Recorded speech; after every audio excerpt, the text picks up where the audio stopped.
Good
morning, dear friends, and I just realized I'm not wearing any earrings. Dang it, I meant to put some on and I totally forgot. Anyway, welcome to a new vlog. Come on, you have so many nice ones. I know. I was going to wear these beautiful silver earrings that I got for Christmas, and I completely spaced and forgot to put them on. Sorry, love.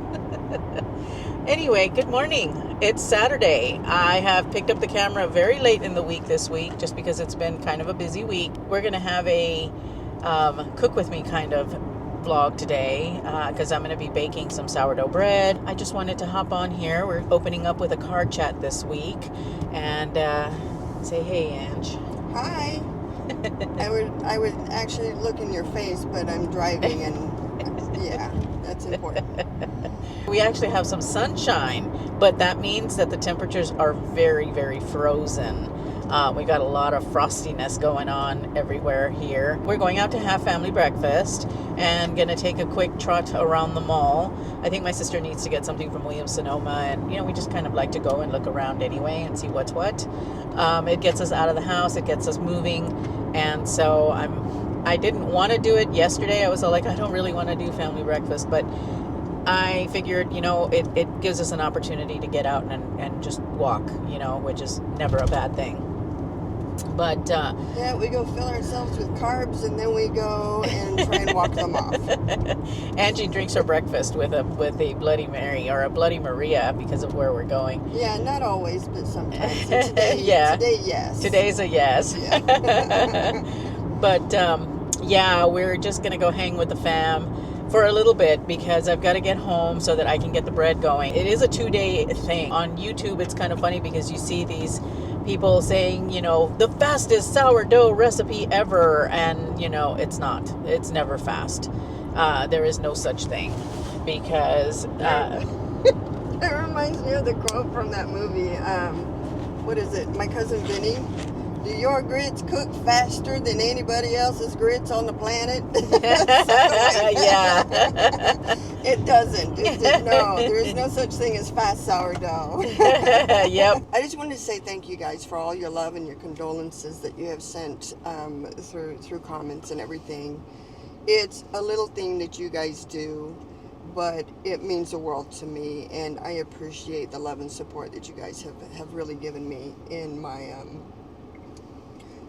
time of loss, and I'm still dealing with it, but thank you so much. Oh, honey, it's time to go. So now Angie has to drive all teary-eyed. I'll be okay. Yes, thank you very, very much. Very, very grateful to have you. It's like we've got a giant family, and everybody is just throwing their arms around Angie, and I really, really appreciate that. I'm very, very grateful for that. So, As am I. yeah. So we are just enjoying this beautiful day. I have a feeling the mall is going to be kind of dead because in this area, when the weather gets nice like this, even though it may be cold, when the weather is nice like this, people go hiking. They go outside. And so, especially because the sun is such a rarity around this time of year. So I think the mall is going to probably be kind of dead. I'm okay with that. Yeah, I may try and bring you along at the mall. I need to get better about vlogging in public, although we do have my aunt with us, and she doesn't like being on camera. Well, neither does my sister, because they don't like being on on camera.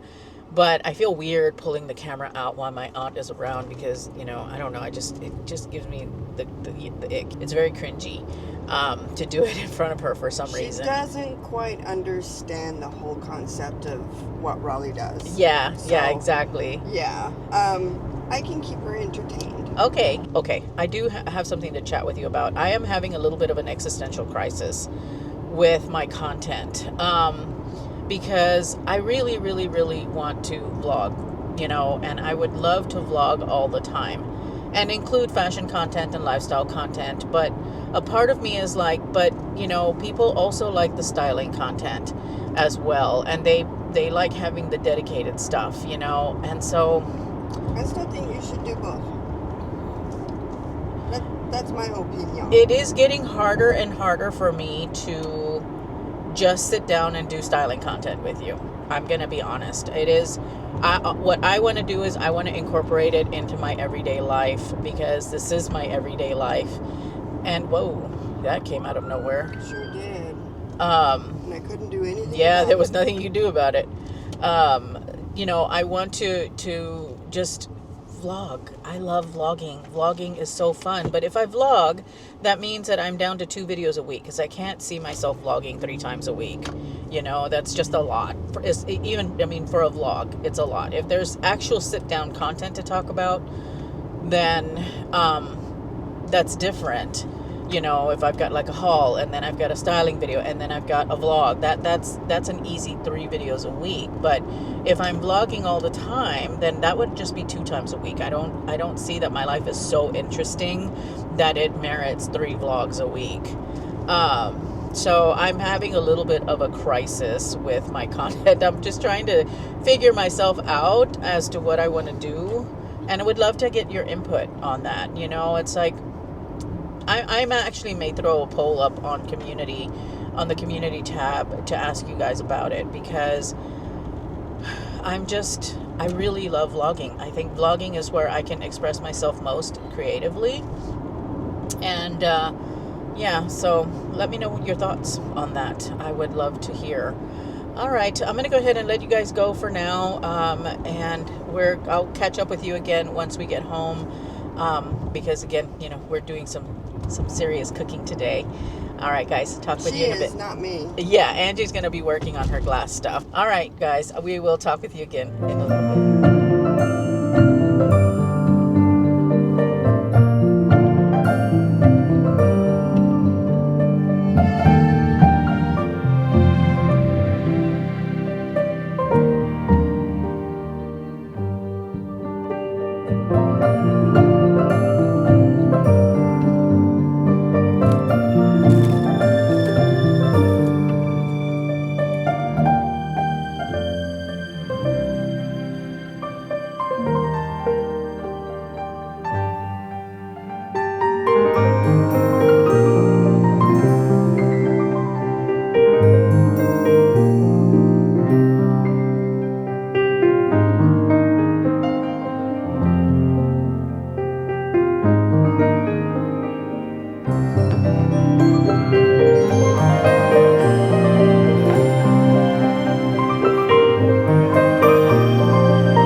I'd done just before this was I created what they call a shaggy dough. It's just the starter, some water. You make it into like this milky substance. That's the yeast. And then you add the flour and some salt. And I mixed it all together and created this shaggy dough. I've let it sit for a little bit longer than I probably should have, only because I lost track of time when I was upstairs. So it should normally sit for about an hour. It's been sitting for about an hour and 45, but the beautiful thing about sourdough is that it is incredibly forgiving. And so it'll be fine. It's gonna be okay. So I've got my bowl of clear water here. And what I'm going to do next is I'm going to do, I call it slap and fold, but it's actually stretch and fold. So what stretch and fold is essentially you take your wet hands and you take the dough and you kind of just give it a little stretch and a flip or a fold. And you do that 4 times on either side of the dough, and like that, just like that. Now what you're doing essentially is you are what they call strengthening the dough. It has something to do with the glutens in the flour. You're essentially making them a bit more flexible, a bit more chewy. You know, it's going to come out in a chewy, bubbly sourdough loaf. And so this is just to make sure that the dough is nice and strong, the glutens are nice and incorporated, and yeah. So I'm going to go wash my hands real quick, and then I'm going to cover this back up with a damp cloth, and I'm going to set it aside. I'm going to let it rest for 30 minutes, and then we're going to do it again for 3 times. And so there is a quick way that you can do this. You can put it in like a KitchenAid mixer, and using the dough hook, you can run it like I think on a medium-low speed. And it just essentially turns it, and you do that for about maybe 10 to 12 minutes. I prefer doing it this way. It seems a little bit more foolproof to me, even though it takes longer. This just feels a little bit more hands-on. And so I'm gonna go ahead and let this rest. This is the first run, or the first time. There are 2 more times that I have to do that, 30 minutes apart. All right, and I always dry my hands on the wet cloth. You always have to have a wet cloth on bread. It kind of keeps it moist. And so I dry my hands on the wet cloth just to help keep the cloth wet, moist, whatever. And then I'm gonna take this and I'm gonna set it aside over there, back there where it was hanging out. And I've got to set my timer for 30 minutes. I've already got a timer going for about 30 minutes, so we're going to go ahead and just let it sit for 35 minutes. It'll be fine. Like I said, sourdough is incredibly forgiving, or at least the sourdough that I have made for the most part. I did have a couple of really bad loaves during the summer, but it's just because the heat was messing with the sourdough starter. Anyway, yeah, so I'll be right back. What I'm going to do next is I'm going to be making some sourdough crackers, and that's essentially taking some sourdough discard. I've got 3 jars of discard in the refrigerator right now, and the discard is when you feed the sourdough every day, you have to discard some of it because otherwise you're just going to have way too much sourdough starter. So you discard some of it, but you can save it. You can put it in compost as well. I mean, from what I understand, the compost wormies really love sourdough, but you can throw it into compost. But to me, that just feels really wasteful. So I hang on to the discard because you can do all kinds of things with discard. You can make cinnamon rolls, you can make waffles, you can use it even for tortillas. I mean, there's like a gazillion and one sourdough discard recipes out there. You can even use it for chocolate chip cookies. And so I like making sourdough crackers. Sourdough crackers are really sour. They're really good. They're like a fermented cracker. So when I am fasting, which starting tomorrow, I'm going to start fasting, but one of my favorite ways of breaking my fast is having an avocado, a half of an avocado on sourdough crackers with some salt and pepper. And I usually make salt and pepper sourdough crackers, but honestly, you can season up your sourdough crackers any way that you see fit. Actually, you know what? I might make some of them sesame. So I might add some sesame seeds to one of the batches, because usually I have 2 sheet pans worth of sourdough discard. And I think I'm going to make one of them with sesame seeds. I happen to have some, so that sounds really, really good. So I'm going to go ahead and get started on that. Okay, so here is my oldest jar of discard. that I have in the fridge, and I'm also going to use butter. Generally, it is like I use 1 jar of discard to about 4 tablespoons of butter. So, and I use unsalted butter because I'm going to add salt to the sourdough crackers. Let me go ahead and grab my salt because I like using sea salt on my sourdough crackers, and I've got to get the oven started. So give me just a sec. And I'm also going to melt this butter, and I'll get the rest of my ingredients here momentarily. I'm going to be adding sesame seeds. I always use sea salt. I'm using Malden sea salt. I'm also going to be using some cracked black pepper. I love salt and pepper anything. I really do. Okay. Let's see where my butter's at. Okay. I used 2 sheet pans, half sheet pans. These are the Goldstone from Williams-Sonoma. This is not what they look like when you buy them, but these are well seasoned. I use them all the time, as you can see. And don't fret that your Goldstone pans get all of that patina on there. That's just the natural wear and tear. It just means that you use them. It's not a big deal. And then I like using Silpats for this because the Silpats, they're a silicone non-stick pad that you put into your pans. And this will ensure that the sourdough starters, the sourdough crackers don't stick. You could also use parchment paper if you don't have these. But I would say that you need to use something on your pan so that they don't stick. So either parchment paper or the Silpats will work. All right, perfect. Using my bigger measuring cup. This is one I got from Pampered Chef eons ago. It's a 4-cup measure.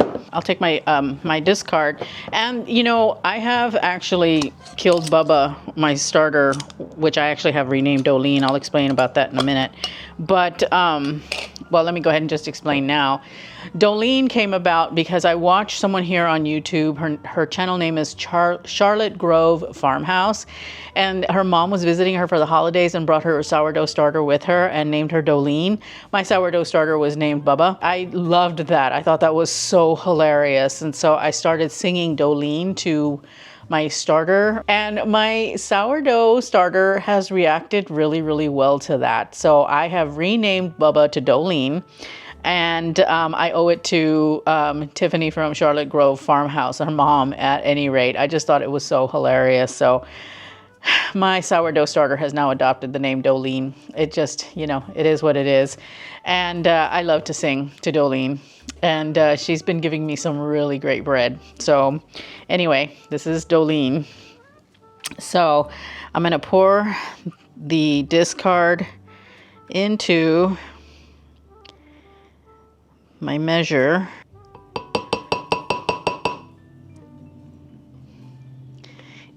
Now, I couldn't tell you how to do a sourdough starter. You know, there's a lot of videos here on YouTube on how to create a sourdough starter. It is something that does require a lot of upkeep, I'm not gonna lie. And I have killed my starter a couple of times, but because I keep discard at all times in the refrigerator, I've been able to revive it, or at least start over just using your discard, because essentially what the discard is it's sourdough starter that hasn't been fed in a while. So it kind of goes dormant. And you can reactivate the yeast in there by letting it come to room temperature and then feeding it some flour.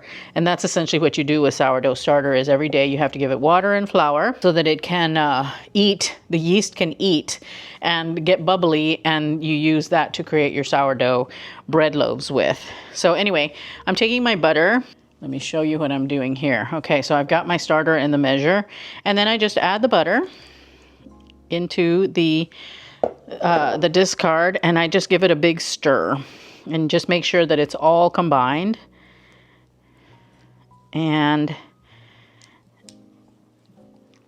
the butter will crystallize a little bit in the sourdough starter because the discard rather, because the discard is cold still from being in the fridge.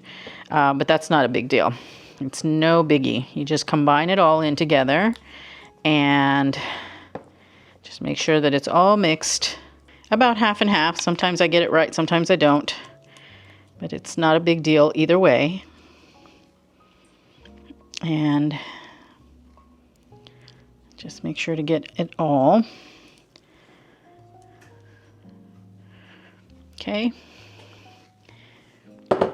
And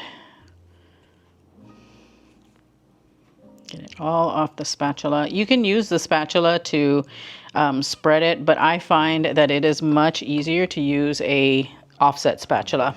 I have a little one. This is an offset spatula.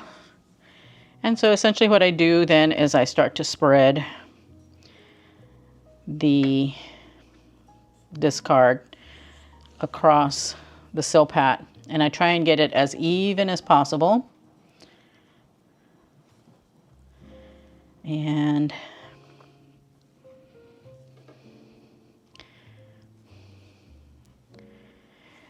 these sourdough crackers are good for dip, you know, like if you've got like hummus or anything like that, or if you want to put avocado on them, guacamole, that kind of thing.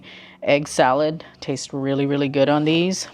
And tuna salad also tastes really, really good on these. I imagine chicken salad would probably taste really, really good on these. You could use them with a salad, you know, accompanying a salad, or you can eat them on their own. I think that probably goat cheese might also be good. Anything that you would put on a cracker, you can put on these, essentially, and it's going to taste really good. But the difference is that these are going to be really kind of tart. They're going to be a little sour because, of course, they're sourdough, and they're going to be amazing. All right.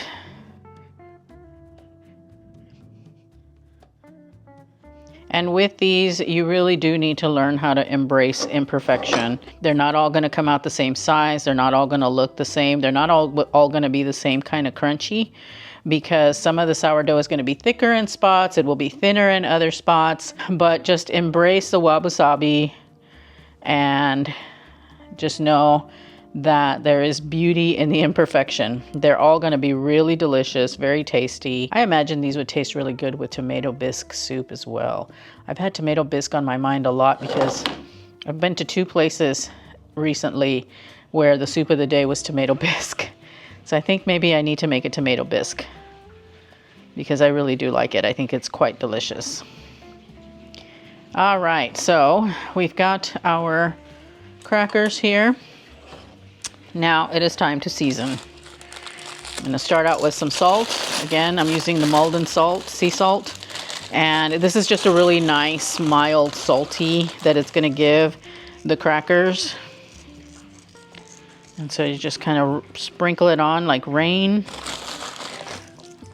From up further is you'll get a lot more control. You know, you'll get a lot more even distribution, I guess is what I should say, than you would if you were like down here salting. So always salt from above and just let it rain down. And I just like to make sure that they have plenty of salt, especially because I like to eat them with avocado. And so I want to be sure that they're nice and salted.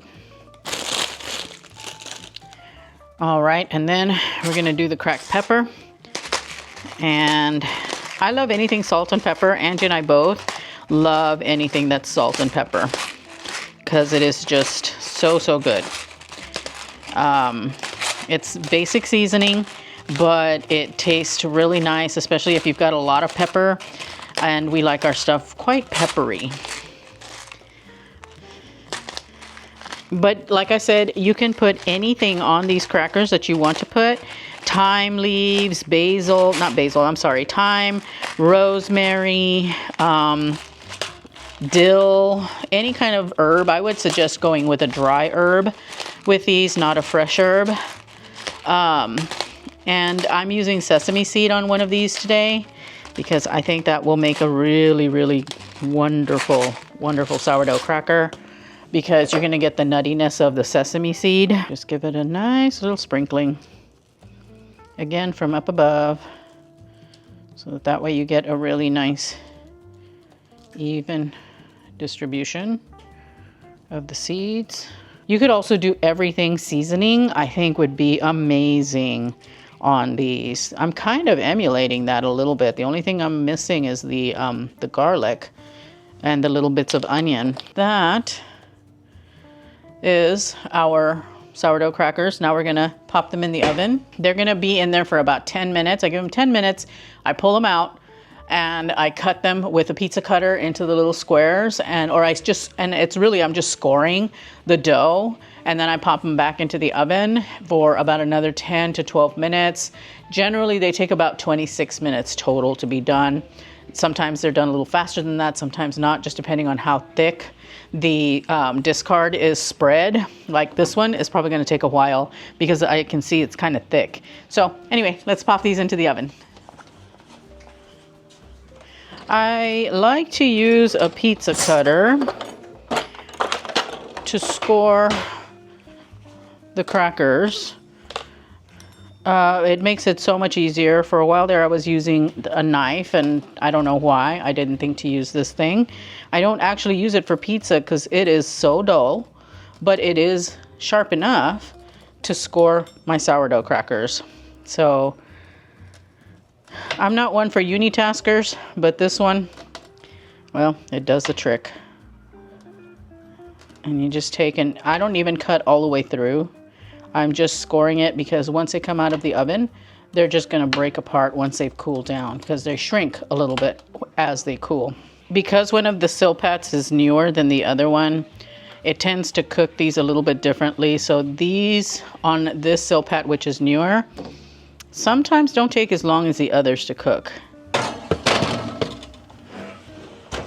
Okay, then they bake for another 10 minutes before I look in on them to make sure that they're okay, and then I just kind of go from there. But I think 26 minutes is the longest I've ever had to bake any sourdough crackers.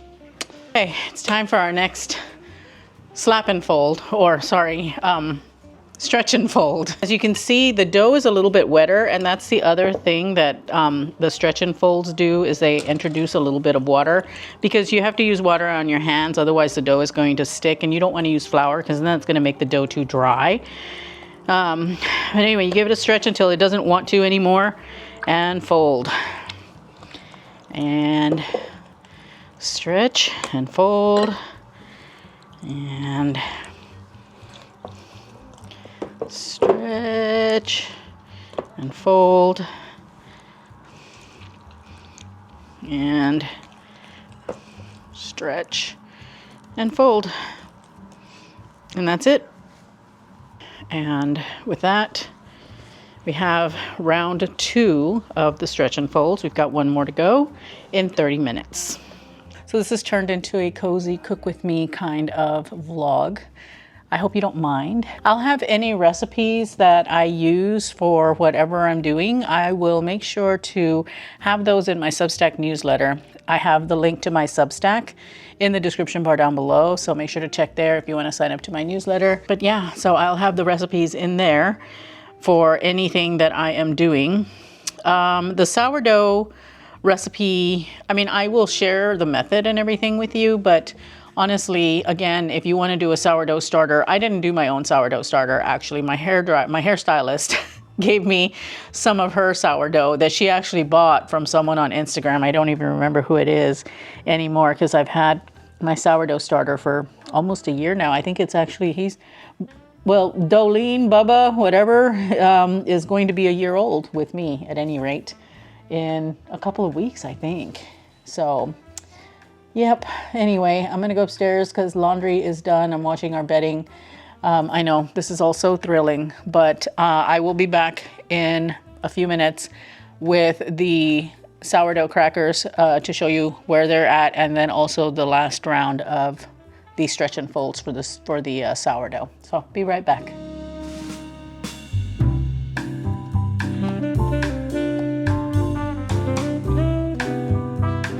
All right, so we have our first pan of sourdough crackers here. I've got a couple that these little 4 in the center look a little pale, but I need to wait for them to cool off to see if they really did get crunchy. If they did get crunchy, then we're good. I don't have to pop them back in the oven, but this is the first batch. The sesame batch is still in the oven. It's got about 2 more minutes because they still looked a little bit pale. But these look really good. They're gonna taste fantastic with avocado. I just know it.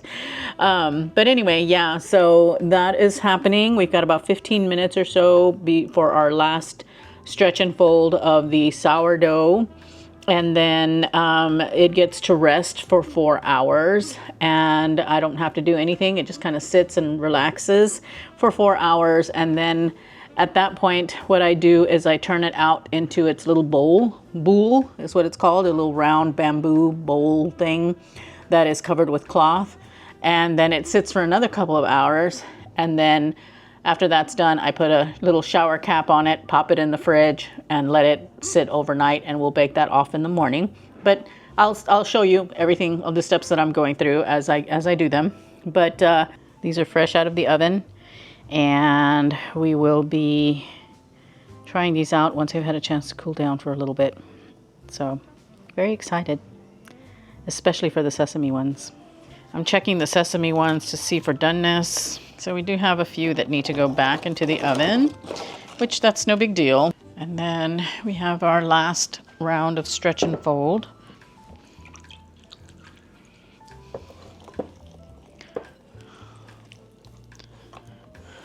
And now this guy gets to rest for 4 hours. All right, off to rest for 4 hours. Okay, starting with a voiceover because Angie's playing video games. This is the bowl that I was talking about, and what I'm doing next is I am going to dust some flour in the bowl. That keeps the dough from sticking to it for the most part. If the dough is really, really wet, then I have a tough time getting it to separate. Otherwise, it separates fairly well. Then I'm going to dust the board that I have. I used to do a marble slab, but it's heavy and I have to carry it back and forth from another room.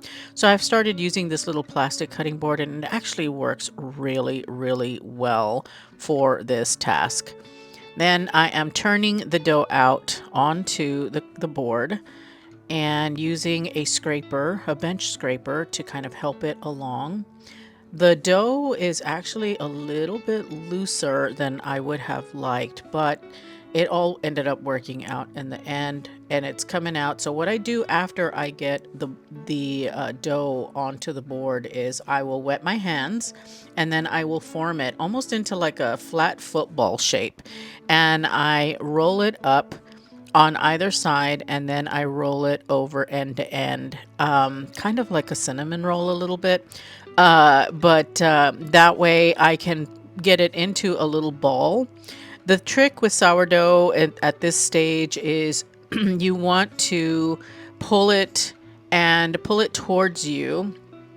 Make sure that it's not sticking to your hands, and pull it towards you to kind of make the outer skin a little bit taut. This is essentially setting your dough up for what the top is going to look like, and you want to have that outer skin, so you kind of roll and pull towards you as you do this. It was a little bit challenging with this dough because it was a bit wet and a little bit more pliable than I'm used to, but no big deal. Then I take it and I put it in the bowl, and I will then cover it with the cloth. By this point the cloth is dried out, so I re-wet it and cover it with the cloth and set it aside for 2 hours for it to rest. I completely forgot to show you where I put a shower cap over it and then stick it in the fridge for it to rest overnight.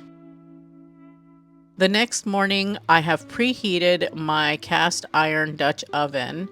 And you want to use a cast iron Dutch oven. They also sell special sourdough pans that you can get, but I just use a Lodge cast iron Dutch oven that I found at a thrift store. And anyway, that's been preheating in the oven. Now I'm scoring the sourdough into whatever design you want. I like doing a star, so that's what I'm doing here. I take a small knife and I cut into the dough, and this will allow it to vent as it is baking. You want to make sure that you make some kind of a cut in the dough so that it can vent. But I just think this star is so pretty. Then I take and I place this in the cast iron Dutch oven. It is screaming hot, so please be careful. It's been in an oven for 450 degrees for 30 minutes. So I pop the dough with the parchment paper into the pan.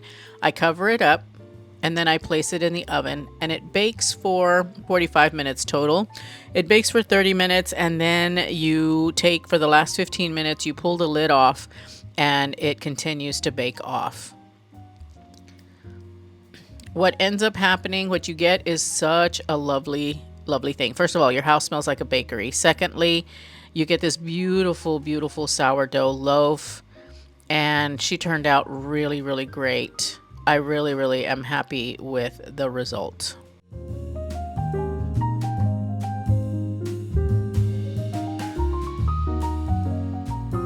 This is the bread, Dolene's offspring.